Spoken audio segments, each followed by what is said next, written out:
The editor-in-chief of the Times of Russia, the famous religious philosopher Sergei Dvorianov, in this article, suggests new approaches and paradigms in solving the problem of the conflict of civilizations using the key messages of Vedic texts. Today, before our eyes, a terrible human tragedy is unfolding in the Middle East, a global catastrophe that has become a natural consequence of the conflict of civilizations. Samuel Huntington's concept of conflict, or clash of civilizations, asserts that in the modern world after the Cold War, culture and religion, rather than ideology or economics, will become the main source of conflict. The current situation in the Middle East confirms the validity of this statement.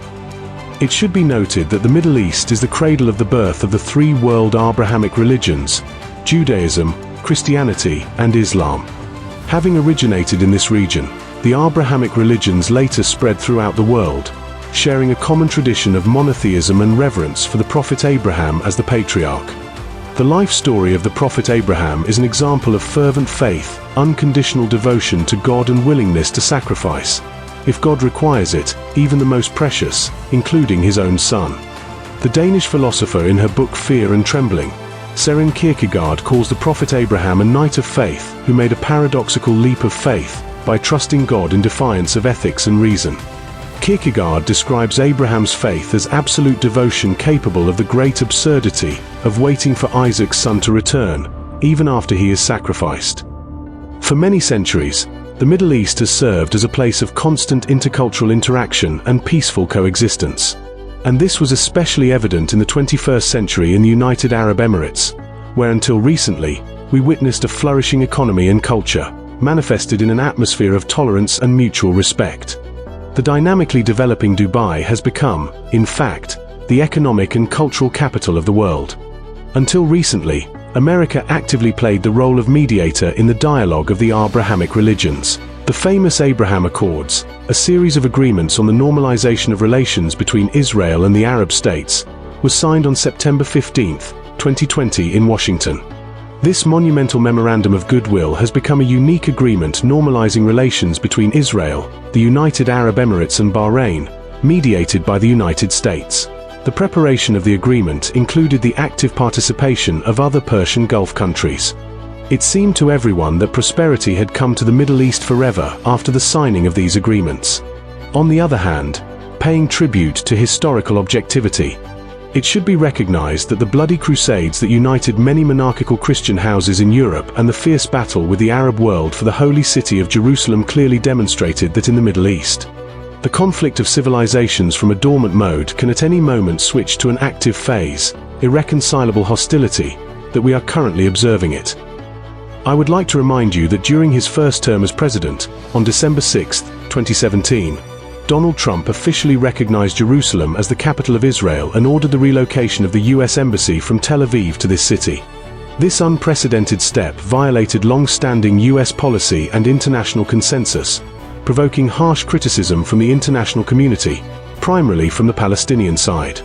However, for Trump it was quite a successful deal, carried out in the typical manner of a gambling entrepreneur, without excessive reflection and civil dialogue. Thus, we can conclude that in his political career, Donald Trump initially positioned himself as an active messianic reformer and thus decided to reserve a place for himself in world history. Long before Trump became President of the United States, in his earliest interviews he openly discussed the possibility and necessity of American expansion into Iran, from an economic and strategic point of view. It should be noted that Iran, as an ancient civilization, has always stood apart in the entire range of other Middle Eastern countries.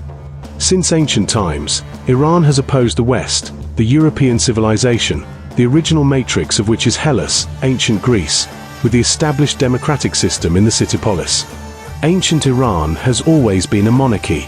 Let me remind you that the Persian king Xerxes I, the son of Darius the Great of the Achaemenid dynasty, continuing his father's mission, dreamed of conquering Hellas. In order to realize this dream, he made a logistical breakthrough in the literal sense of the word.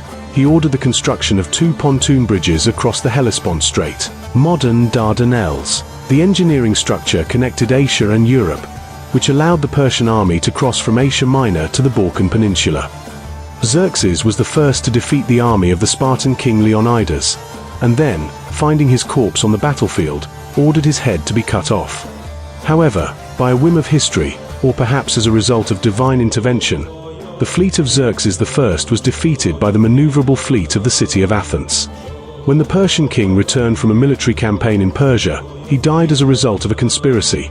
His own son was killed, and as a result, the Achaemenid dynasty lost its former influence. Subsequently, Alexander the Great, the unifier of Hellas, defeated the hordes of the Persian king Darius III, which led to the collapse of the Achaemenid Empire and the rise of a new empire.